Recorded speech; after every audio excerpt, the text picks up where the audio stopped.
what if the absolute biggest threat to your health isn't your diet and it isn't your lack of exercise, but it's actually that glowing rectangle you take to bed with you every single night? Oh, the smartphone. Exactly, the Oh. smartphone. And what if decades of ignoring this reality could actually, literally, cost you your vision? Which is just a terrifying thought, honestly. It really is. I mean, Yeah. decades of ignoring this exact thing actually cost today's subject his eyesight. Well, So today we're doing a deep dive into a really thought-provoking, highly radical, and intensely personal perspective on smartphone usage, wellness, and sleep. Hmm. We're looking at the teachings of Osman, who is widely known as the Blind Muslim Yogi. yeah, and it is an incredibly rich set of source material we are looking at today. Osman is just a fascinating figure. He really is. Right, because he's a master-level bioenergy healer, and he utilizes what he describes as telepathic healing capabilities, which are rooted in quantum and entanglement principles. Which sounds like science fiction at first, right? It does, but he specializes in critical care recovery and terminal illnesses. And this is not some, new hobby he picked up over the weekend. He has been practicing healing, yoga, and meditation at an advanced level for 50 years. Wow. 50 years. Yeah, and get this, he attained his first samadhi experience by the age of 19. Okay, wait, let's unpack this right out of the gate, because I want to make sure you listening have the full context before we get into his incredibly disruptive views on sleep and technology. First of all, for those who might not be deep into advanced yogic traditions, what exactly does attaining samadhi at 19 actually mean? So, in yogic science, samadhi is essentially the absolute pinnacle of meditation. It's a state of intense, profound meditative absorption. Like total enlightenment? Kind of, yeah. The illusion of a separate self completely dissolves, and the practitioner's consciousness fully merges with the object of their meditation, or, with universal consciousness itself. Yeah. To reach that state requires just an extraordinary level of discipline and neurological control. Most practitioners spend an entire lifetime trying to catch just a fleeting glimpse of it. And he hit it at 19. Exactly. For Osman to achieve a sustained samadhi state by age 19 implies a rigorous practice. We are talking up to 18 hours a day in some of his early stages. 18 hours a day of practice. I mean, that is intense. And I have to admit, as someone who likes to look at the world through a fairly grounded lens, when I hear terms like telepathic healing and quantum entanglement applied to terminal illness, my skeptical arm starts ringing pretty loudly. Oh, for sure. That's a But from completely natural reaction. And frankly, Osman welcomes that skepticism. He does. Yeah, he is very clear about his mission. He wants to encourage a purely scientific approach to life. He actively seeks to demystify all this stuff. He has dedicated his life to simplifying complex ancient yoga and meditation sciences so modern people can actually use them to get tangible results. And he explicitly states that his healing work is complementary to medical care, right? Not a replacement for it. Yes, exactly. That's a huge point. He works alongside medical care. And he emphasizes that his high success rate, which he claims is around 90% in critical care situations, he says that isn't magic. No, not at all. He argues that this 90% success rate isn't extraordinary once you understand the actual mechanics. Most people are just unaware of how bioenergy functions. He asserts that if anyone follows his specific protocols, their own natural energy improves, which naturally boosts their immunity by 90% without external energy healing.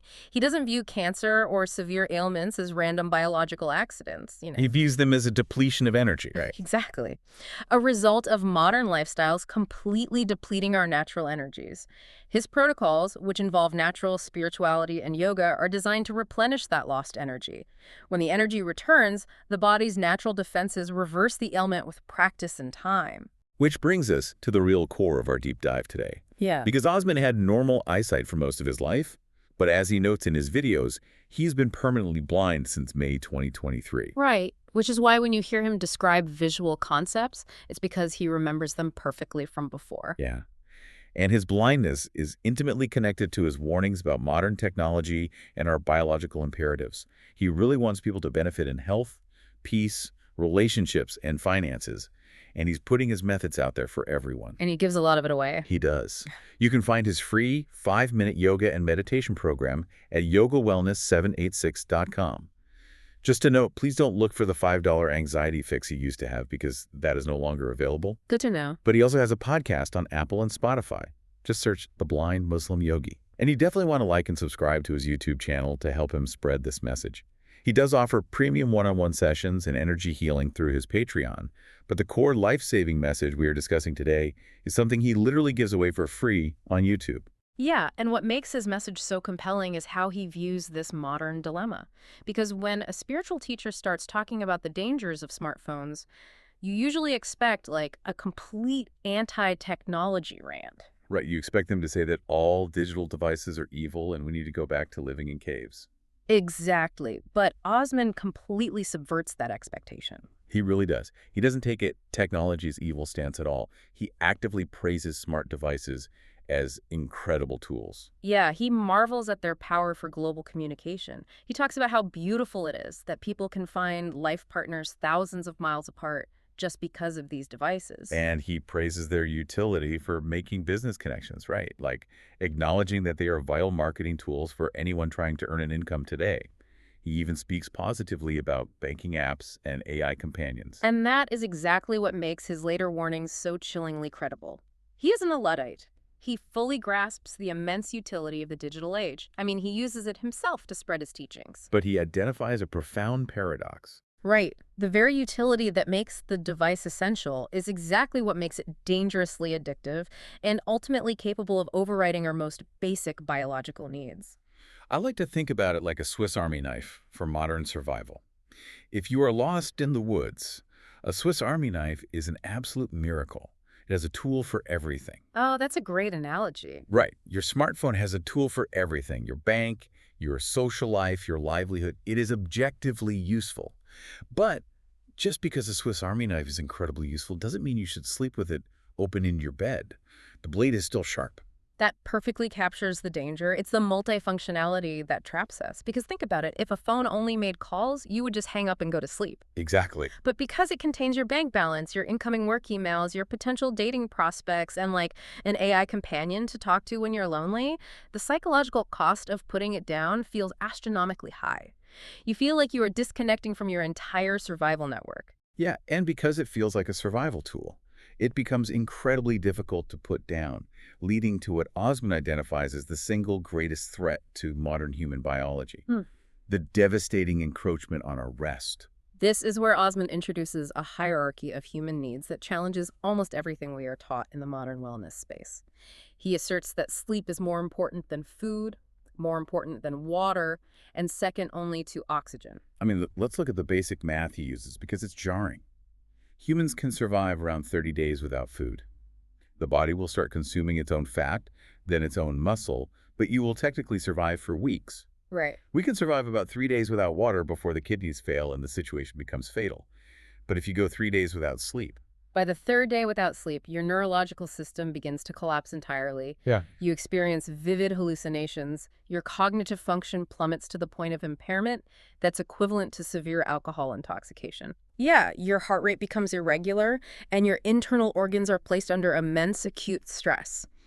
Yet, culturally, we treat sleep as if it's the most flexible commodity we have. we really do. We would never brag about depriving ourselves of water for 3 days, but people constantly brag about running on 2 hours of sleep. Team no sleep, right? Exactly. Which leads to his most controversial piece of advice. Keep in mind, this is a man who has practiced advanced yoga for 50 years. He attained samadhi, Yeah. yet he tells his audience to abandon going to the gym, abandon doing yoga, abandon meditating, and stop focusing on complex nutrition entirely if you are not getting a minimum of 7 hours of continuous, unbroken sleep. Okay, wait, I really need to push back on this for a second. Is he seriously saying to skip the gym and skip meditating entirely? Yes, entirely. Because if you look at the wellness industry for the last decade, we have been completely sold on this hustle culture. The ultimate badge of honor is waking up at 5 a.m. Oh, the 5 a.m. club, yeah. Right. People deliberately cut their sleep short to 4 or 5 hours just to fit in a high-intensity workout, an ice bath, and a 20-minute meditation before they commute to work. Are you telling me Osman believes this entire routine, which millions of people follow, is completely backward? He is saying exactly that.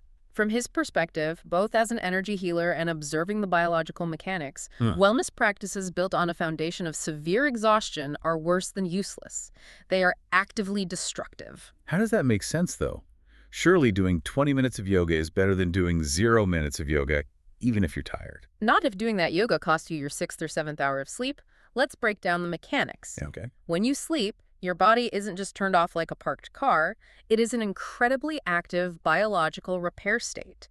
During deep sleep, your brain literally flushes out metabolic waste toxins that accumulate throughout the day from normal neural activity. Oh, wow. Simultaneously, your body is repairing cellular damage, fighting off pathogens, and rebalancing your hormonal system. If you cut that repair process short to wake up at 5 a.m. for a run, you are forcing a system that is still swimming in toxic waste and microtears to perform high-stress physical exertion. You're layering stress on top of an unhealed injury. So all that natural energy he talks about replenishing, the energy that boosts immunity by 90% and fights disease, that only gets restocked when you are unconscious. Precisely. If your battery is at 10%, running a meditation app isn't going to charge the phone. It's just going to drain the remaining 10% faster. Osman is incredibly rigid about his boundaries here. 7 hours is the absolute non-negotiable minimum, but he actually recommends 9 to 10 hours for optimal healing and function. 9 to 10 hours. I guarantee you almost everyone listening right now would feel an immense amount of guilt if they slept for 10 hours on a Tuesday. We've been conditioned to view anything over 7 hours as lazy, like a moral failing. And that societal guilt is entirely manufactured. It serves economic productivity, not biological health, which is something we actually see echoed across some of the biggest podcasts out there today. If we look at how this contrasts with modern media, it's fascinating. Oh, absolutely. I want to bring in some of those external perspectives, because Osman's message doesn't exist in a vacuum. Let's look at the School of Greatness podcast with Lewis Howes, for example. Great example. Right. Lewis Howes does these amazing deep dives into high performance, but you see this exact tension Osman is talking about play out in his episodes. Look at the episode Lewis did with Robin Sharma. Ah, the author of the 5 a.m. Club. Exactly. Yeah. In that episode, Robin Sharma argues passionately that waking up at 5 a.m. to execute a 20-20-20 routine, 20 minutes of exercise, 20 of reflection, 20 of learning, is the key to elite performance. Right, which directly contradicts Osman if it means cutting sleep short. Completely. But then on that exact same podcast, Lewis Howes interviews Arianna Huffington. Oh, and her whole thing is the sleep revolution. Yes. In her episode, she argues almost the exact same point as Osman. She talks about how she literally collapsed from exhaustion, broke her cheekbone, and realized that our culture's delusion that sleep deprivation equals high performance is literally killing us. It's a perfect parallel. And then Lewis Howes also had Dr. Joe Dispenza on talking about quantum healing and the mind-body connection, where Dispenza emphasizes that the body needs to be in a parasympathetic state, a deep rest state, to actually heal itself at a cellular level, which completely validates Osman's bioenergy healing protocols. It really does. You can't reach those deep healing states, whether you call it quantum entanglement healing like Osman or parasympathetic restoration like Dispenza, if you are severely sleep deprived. Right. And speaking of the science of sleep, we have to talk about Andrew Huberman's podcast, Huberman Lab. Oh, you cannot talk about sleep science without mentioning Huberman Lab. Professor Huberman has basically made this his life's work. Exactly. I mean, look at his multi-part series with Dr. Matthew Walker, who wrote Why We Sleep. In one of those episodes, Matthew Walker essentially breaks down the exact same hierarchy Osman does. Walker explicitly states that sleep is the foundational pillar of health, beating out diet and exercise. He does. Walker says that men who sleep 5 hours a night have significantly smaller testicles than those who sleep 7 or more, and that their testosterone levels drop to that of someone 10 years older. Which is wild. Yeah, and then Huberman did another episode with Dr. Samer Hadar, specifically focusing on light viewing and circadian rhythms. Which ties perfectly into Osman's warnings about the smartphone and blue light. Exactly. Hadar explains how viewing light at the wrong times, especially between 11 p.m. and 4 a.m., actively suppresses the dopamine system and can induce depressive-like symptoms. It's the exact biological sabotage Osman is warning us about. And Huberman also had Dr. Jack Feldman on to discuss breathing and the nervous system. They went deep into how respiration during sleep physically clears the brain, which backs up Osman's point that you cannot do advanced yoga or meditation effectively if the physical hardware is broken from lack of sleep. So true. And this leads to a fascinating hypothetical that Osman actually explored. If blue light is the poison keeping us awake and societal pressure is the engine driving our exhaustion, what does a full detox actually look like? What happens if you remove the alarm clock, remove the guilt, and actually allow your body to sleep as much as it naturally demands? Well, Osman actually decided to find out. And the experiment he ran during the COVID lockdowns is just wild. It really is. But before he did it, he shared this rumor that he had come across, which is that Albert Einstein slept 14 to 16 hours a day. Now, Osman is transparent here. He says he couldn't find an authoritative historical source to definitively prove Einstein slept that much. Right, he's honest about that. Yeah, but he theorizes that media controllers and the societal establishment might actively suppress such information because it would be highly detrimental to the modern corporate workforce. It's a highly provocative theory. And regardless of whether Einstein actually slept 16 hours, Osman's underlying sociological point is razor sharp. How so? Imagine if the cultural consensus was that genius, peak performance, and true innovation required 14 hours of rest. The entire 9-to-5 industrial complex would collapse. Modern economies are fundamentally built on the assumption that a human being only requires a small fraction of their day for maintenance, and the vast majority of their time belongs to labor and consumption. So during the COVID lockdown, when his usual business and healing sessions were abruptly halted, Osman decided to test the Einstein theory on himself. He wanted to see what his biology would do if given absolute permission to shut down. And the results were intense. Yeah. While he couldn't quite force himself to sleep 16 hours, he successfully slept an average of 13 to 14 hours a day. Which is staggering. And he didn't just do this for a weekend. He maintained this 13 to 14-hour daily sleep average for a 6-month period. A full 6 months. I want you to really visualize that. 13 to 14 hours a day for half a year. That means if you go to bed at 8 p.m., you aren't waking up until 10 a.m. the next morning. It's almost unimaginable for most people. Imagine having the absolute freedom to do that. It sounds completely alien to how we live. But how did he feel? Because I know if I sleep for 10 hours, sometimes I wake up feeling super groggy, like I've overslept. Well, groggy at 10 hours is usually because you woke up in the middle of a deep sleep cycle, or because your sleep architecture is poor due to prior deprivation. But Osman's results from a consistent 6 months of this routine were profound. What did he report? He reported feeling amazingly rested, very together, and deeply centered. From a clinical biological perspective, what this reveals about the concept of sleep debt is just staggering. What exactly is sleep debt? Is it a literal biological ledger? It operates very much like one, yeah.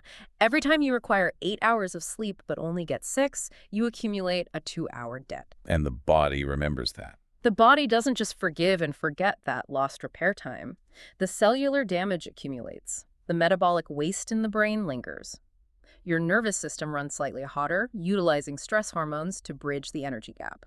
Over years, this debt becomes massive. So he was paying it back. Exactly. The fact that an adult male body could physically absorb 13 hours of sleep a day for 6 months straight proves that his body was desperately trying to pay off a monumental accumulated debt. It's like he was physically and spiritually bankrupt from decades of grinding, and his body finally had the time to cash the checks and rebuild his cellular infrastructure from the ground up. That's exactly it. When you give the body the ultimate retreat, the nervous system resets to zero. His natural energy, the very core of his bioenergy healing philosophy, was fully replenished. But let's be real for a second. The lockdown ended. The world opened back up. Sleeping 13 hours is an extreme scenario brought on by a global pandemic. Most of you listening cannot sleep 13 hours a day. You have mortgages, you have kids, you have long commutes. Right. But what is actively preventing us from getting even the bare minimum of 7 hours in our normal daily lives? Why is it so hard to just go to bed at 10 p.m. and wake up at 5 a.m.? The answer brings us right back to the device in our hands. Yes. And this is where Osman moves from philosophy into hardcore physiological mechanics. He breaks down exactly how the smartphone commits biological sabotage. He explains that using devices at night shoots blue light directly into the retinas of the eyes. Let's use a metaphor here to make this clear. Imagine your brain's circadian rhythm is a massive chemical factory. Okay, I like this. The factory's main job at night is to produce a crucial chemical called melatonin, which tells all the other organs in the body to cool down, repair, and rest. The factory foreman who gives the order to start production sits in a dark room deep in your brain, relying entirely on the security cameras, Yeah. your eyes, to tell him when the sun has gone down. That is a brilliant way to conceptualize it. Your retina contains specialized photoreceptors whose only job is to detect ambient light and signal the suprachiasmatic nucleus, the factory foreman in your metaphor. Right. For millions of years of human evolution, the only source of bright blue wavelength light was the sun. So when your eyes detect blue light, it is an absolute biological guarantee to your brain that it is daytime. So you're lying in the pitch black of your bedroom. It is midnight. You open your smartphone to check one last email. That concentrated beam of blue light hits your retina. The security cameras immediately scream to the factory foreman, "Stop the melatonin! The sun is blazing! It's high noon!" Exactly. Osman phrases it as fooling your brain's natural data system. Your conscious mind knows it's midnight, but your biological factory has just been tricked into halting all rest protocols. Wow. The melatonin production lines are shut down instantly, but it gets worse. Because your brain now believes it's the middle of the active day, but your body is physically exhausted, it has to find a way to keep you alert. So it triggers the release of cortisol. Cortisol is the stress hormone, right? The fight or flight chemical. Yes.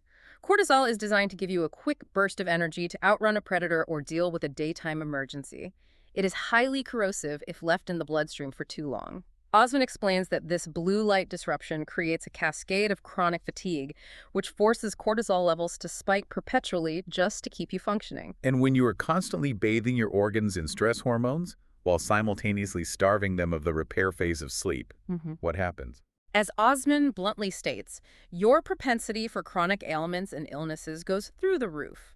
Remember his foundational teaching: immunity drops when natural energy is depleted. Cortisol is the ultimate energy depleter.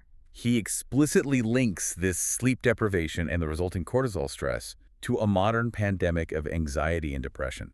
He cited a statistic that just stopped me in my tracks. The Japan statistic? Yes.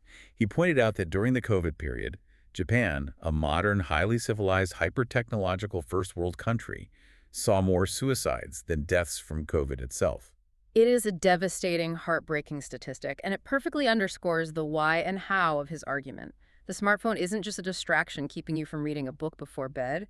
It is an active biological disruptor altering your neurochemistry. Think about how often we treat anxiety and depression as purely psychological issues. If someone is anxious, we tell them to analyze their childhood, to change their mindset, to think positively. Which is where we see so much overlap with what's being discussed on the Mel Robbins podcast. Oh, definitely. Mel Robbins is fantastic at tackling this intersection of habits and anxiety. She really is. Look at her episode with Dr. Russell Kennedy, the Anxiety MD. He talks exactly about this, how anxiety is not just in your head, it's a physical state in your body. He argues that trying to heal anxiety with logic is like trying to heal a broken bone by thinking about it. Which perfectly aligns with Osman's bioenergy theory. Exactly. And in another episode, Mel Robbins had Dr. Gina Cleo on to discuss habits. They dive into how breaking the habit of doom scrolling requires literally rewiring your brain's reward pathways. And didn't Mel also interview Sean Stevenson? Yes, the author of Sleep Smarter. In that episode, Stevenson specifically calls out the blue light issue, confirming Osman's exact mechanism, that artificial light at night suppresses melatonin and increases cortisol, physically preventing you from healing. So if your physiology is wrecked from a lack of sleep, and your veins are pumping high levels of cortisol because your phone tricked your brain into thinking it's noon at midnight, you literally cannot outthink your biology. You can't meditate your way out of a cortisol spike if you are actively causing it every night. No, you can't. Your hardware is broken, so your software, your mood, and mental health crashes. And this exact sentiment is echoed heavily on Stephen Bartlett's The Diary of a CEO. Oh, Diary of a CEO is a perfect parallel here. It really is. Think about Stephen Bartlett's interview with Mo Gaudat. Mo Gaudat, former chief business officer at Google X, explicitly warns about how technology algorithms are designed to hijack our neurochemistry, keeping us engaged at the expense of our well-being. Right. And Stephen also interviewed Johan Hari, the author of Stolen Focus. Yes, that was a brilliant episode. Johan Hari basically argues that our inability to focus, our anxiety, and our exhaustion are not personal failings, but the result of an environment, specifically our screens, that systematically strips us of deep rest and deep thought. Exactly. And to round out the Diary of a CEO connections, Stephen had Dr. Tara Swart on, a neuroscientist who detailed how chronic stress and elevated cortisol literally shrink the brain over time. Which is terrifying. It is. So when Osman says this leads to chronic ailments, it's not a metaphor, it's structural damage. To underscore just how dangerous this biological disruption can be, Osman shifts from the global statistics to a staggering, tragic personal revelation. This is where he explains the long-term costs of ignoring the body's need for sleep. Yeah, this part of the transcript genuinely shook me. As we established at the start of this deep dive, Osman is completely, permanently blind. And shockingly, he states, and I'm quoting him directly here, maybe I wouldn't be blind today if I had sufficient sleep. It is a profound moment of vulnerability and self-reflection from a master healer. He reveals his own massive vulnerability. He states that from age 10 all the way to age 49, a span of 39 years, he averaged only 4 hours of sleep a night. 39 years. I mean, how is that even physically possible? He explains that because he was self-employed, driven by the entrepreneurial grind to build his life and his practices, he constantly pushed his limits. He often had extended periods of sleeping only 2 to 3 hours a night. Unbelievable. And sometimes he would push through the entire night with zero sleep, surviving purely on coffee and sheer willpower. He spent 39 years treating sleep as an optional luxury. He was the ultimate embodiment of the no-sleep team, and he genuinely believes that this specific behavior cost him his eyesight. That should be a terrifying wake-up call for anyone listening who wears their lack of sleep as a badge of honor. But how does lack of sleep equal blindness? I need to understand the physical bridge there. Well, Osman grounds this personal tragedy directly in cellular biology. He points out that it is scientifically proven that getting less than 7 hours of sleep shortens your telomeres. Okay, let's unpack telomeres. That's a technical term. What is a telomere and how does sleep affect it? Think of your DNA strands like shoelaces. A telomere is the biological equivalent of the plastic aglet at the end of the shoelace. Oh, that's a good visual. Right. Its entire job is to protect the genetic data from fraying or degrading. Now, every single time a cell in your body divides to replace an old or damaged cell, that telomere gets a tiny bit shorter. So it's like a biological clock ticking down. Exactly. This process is known as the Hayflick limit. When the telomere gets too short, the cell can no longer safely divide. It enters a state called senescence, and eventually it dies. This is the fundamental microscopic process of human aging. Wow. Now, here's where sleep comes in. Deep sleep is the only time the body produces the specific enzymes and antioxidants necessary to protect and maintain these telomeres. Chronic sleep deprivation subjects the body to immense oxidative stress, which rapidly accelerates the fraying of those telomeres. So by sleeping 4 hours a night, Osman wasn't just making himself tired for the next day. He was rapidly, artificially aging his cells. He was fast-forwarding his biological clock. But why did it attack his vision? Why did his eyes fail and not his heart or his lungs? Well, the retina and the optic nerve are among the most energy-demanding, metabolically active tissues in the entire human body. Because they process light and visual data constantly, they generate a massive amount of metabolic waste and free radicals. Okay, this makes sense. They require intense, continuous cellular repair. For 39 years, Osman denied his optic nerve the downtime it needed to clear that waste. The telomeres in his visual system degraded at an accelerated rate until the cells simply reached their limit. The tissue could no longer divide or repair the daily damage. The nervous system in his eyes deteriorated, leading to permanent blindness. That is deeply sobering. Even a man who attained samadhi at 19, a man who possessed bioenergy healing capabilities that he successfully used on terminal patients, could not out-meditate the biological toll of sleep deprivation. No, you cannot trick cellular biology. If you deny the vessel rest, the vessel breaks. Exactly. And this isn't just an obscure biological theory. We hear this from major voices in the personal development space, too. Take Tony Robbins, for instance. Oh, Tony Robbins is a perfect example here. Right. In his recent works, especially his book Life Force, Tony Robbins goes incredibly deep into the science of aging, stem cells, and telomeres. He stresses that vitality isn't just about massive action, it's about optimizing cellular health, and he acknowledges that sleep is the ultimate biohack for preserving those telomeres. And we also see this in the spiritual sphere. Deepak Chopra talks about this constantly. Chopra's teachings bridge Ayurveda and modern epigenetics. He teaches that our cells eavesdrop on our thoughts, sure, but they are also deeply governed by circadian rhythms. If your rhythm is off, your cells age prematurely. Exactly. And if we look at traditional yoga, Swami Sivananda, one of the great yoga masters of the 20th century, taught that rest and relaxation were just as important as the physical asanas. Sivananda emphasized that vital energy, or prana, is severely depleted by overwork and lack of rest. Even Paramahansa Yogananda touches on this. Oh, absolutely. In Autobiography of a Yogi, which is such a foundational text, Yogananda discusses the science of Kriya Yoga. But a core tenet there is the mastery of life force energy. You can't direct life force energy if you were biologically bankrupt. Right, which ties into the practice of yoga nidra, or yogic sleep. It's a state of conscious, deep sleep. It is incredibly restorative, but even yoga nidra is meant to complement, not replace, actual physiological sleep. We even see these concepts debated on the Joe Rogan Experience. Joe Rogan's podcast is basically a battleground for these ideas. It really is. I mean, we already mentioned Joe's interview with Matthew Walker, which was basically a terrifying warning about the dangers of sleep deprivation. Yeah, but then Joe also regularly interviews guys like David Goggins. Right. David Goggins is the exact opposite of Osman's philosophy. Goggins preaches pushing past all biological limits, destroying the ego through immense physical suffering, and essentially ignoring the body's cries for rest. It's the ultimate mind over matter philosophy, but then Joe will have someone like Dr. Rhonda Patrick on the podcast. And she is all about the cellular science. Exactly.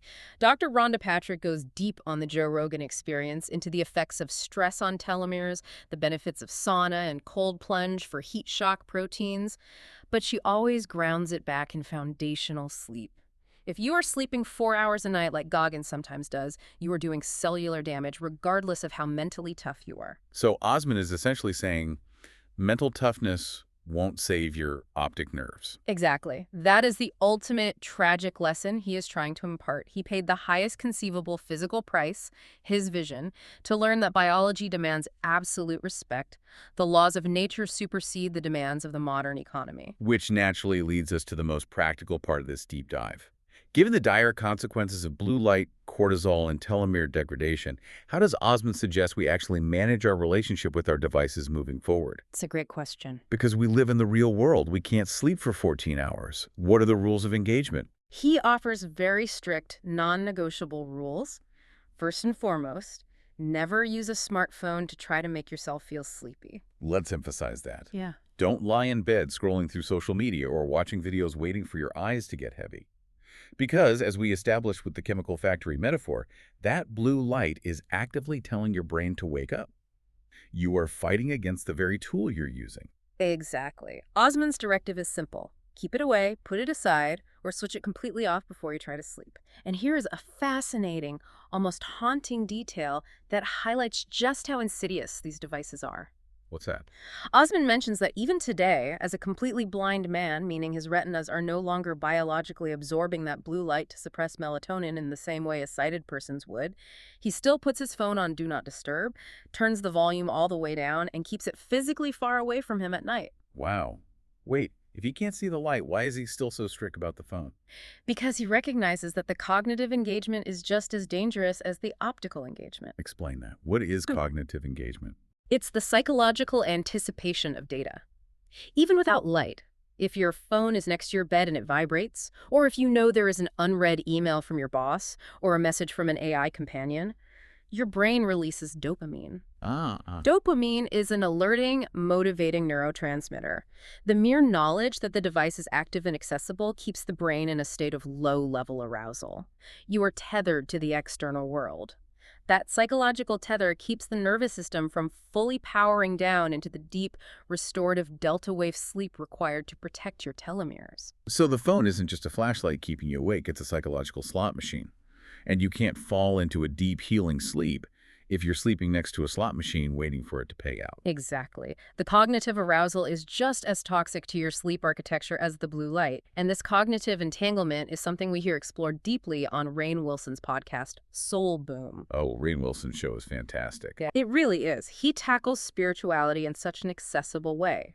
Look at his episode with Reza Aslan, where they discuss how modern society has basically replaced traditional spirituality with a frantic attachment to technology. Right, our phones are our new idols. Exactly. And Rainn had Donald Miller on to discuss the hero's journey and personal healing. The core message is that you can't undergo a spiritual or psychological transformation if you are constantly distracted by the noise of the digital world.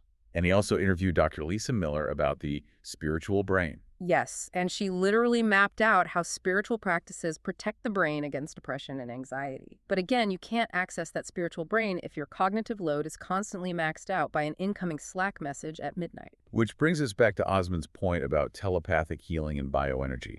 You need a clear, untethered mind. This is something that comes up constantly on the Buddha at the Gas Pump podcast with Rick Archer. Oh, absolutely. Rick Archer's whole show is about spiritually awakening in ordinary life. Exactly. Think about Rick's interview with Rupert Spira, exploring non-duality, the idea that consciousness is fundamental. If your consciousness is hijacked by a smartphone, you are completely severed from your natural energy. And Rick also interviewed Bernardo Kastrup, the philosopher who argues for cosmic idealism, that reality is essentially mental or consciousness-based. Kastrup's theories actually lend a lot of philosophical backing to Osman's claims about quantum and entanglement principles in his healing. Right. And of course, the episode with Anita Morjani on Buddha at the Gas Pump. She had a near-death experience from terminal cancer, and she talks about how fear and stress created her illness, and how unconditional love and releasing that fear healed her. It sounds remarkably similar to Osman's bioenergy protocols for terminal illnesses. It really does. It's all about moving from a state of contraction and depletion into a state of expansion and energy.